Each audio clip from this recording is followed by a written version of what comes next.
Habile fanyi tu money. Isikatala fanyi. Habile fanyi tu money. Ilim dagaring mira. Agini fanyi ragurowema.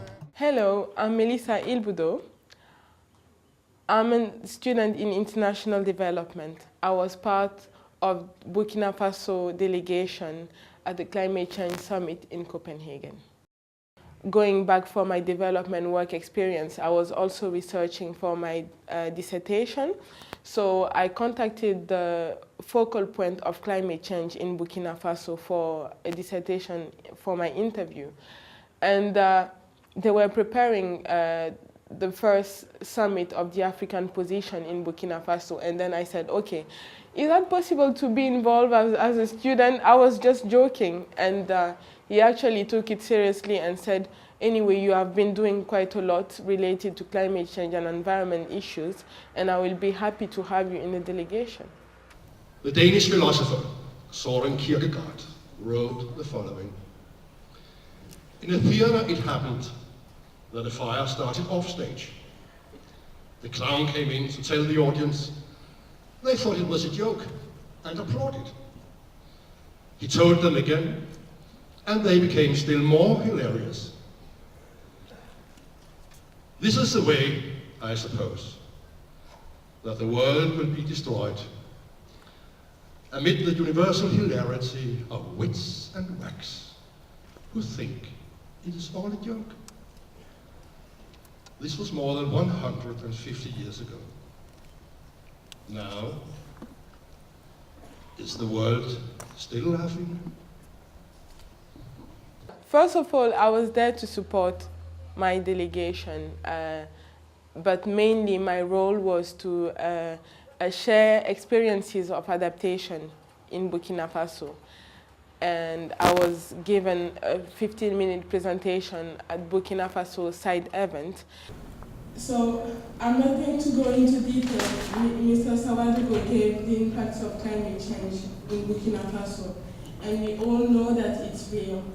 It's manifested by drought, floods, temperature rises, meaning that the seasons are getting shorter. And farmers, it's difficult for farmers to carry on their activities. And this season of 2009, we all know as Burkinabés in here that many farmers were not able to harvest their crops. It went well, 15 minutes. It's usually a challenge for me to have such a small amount of time to share this big project with Christian Aid. I think it went well, and it was actually my first time to also talk about that project to the ministers of my country and other important people working in environmental issues, and also people who came for the conference also came to the side event. So yeah, I had a positive feedback from them, and it was quite encouraging. And I can say that I overcame such a big challenge. Billions are out there worrying and waiting and expecting their leaders to agree on the answers to the challenge.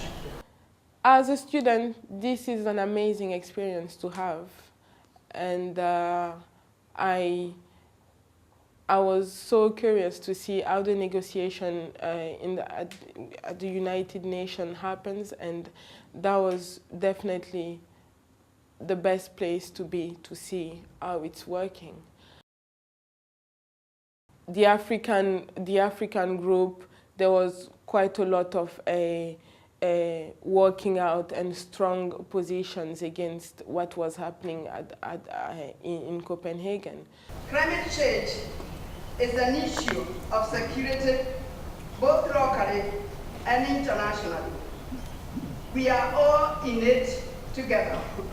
What really gave me such a passion to go to Copenhagen, to have a united African group standing together.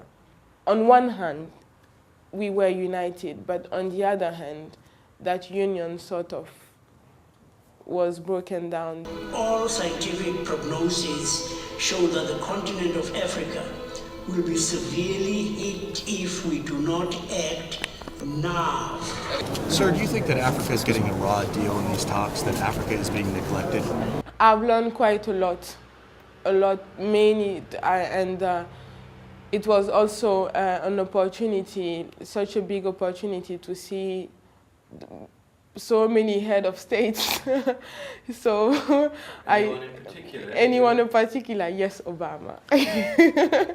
Yeah, I saw Obama, I shook his hand, but I didn't get a picture. But that's fine. I have the picture in my mind. This is enough. People from all walks of life can and will drive the change we all require. You guys are just preparing it, but it's my generation that has to deal with it. Please help the world.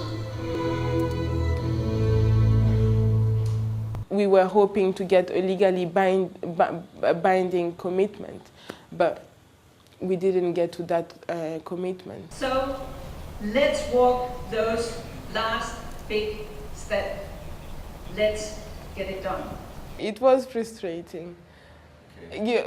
I mean, maybe it's because I'm a student. I sort of felt powerless. It's as if I will stand there and just say, you know what, people, we need to just get along with this. There is a need to carry on, you know, instead of. I remember that statement of the president of the plenary. She said, "Act, and act now, please."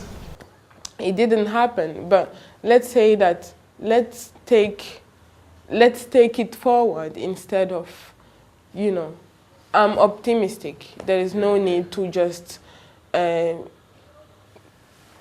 discouraged with these outcomes for, you know, for the next few years. Well, it didn't happen. Let's take a step to make it better next time.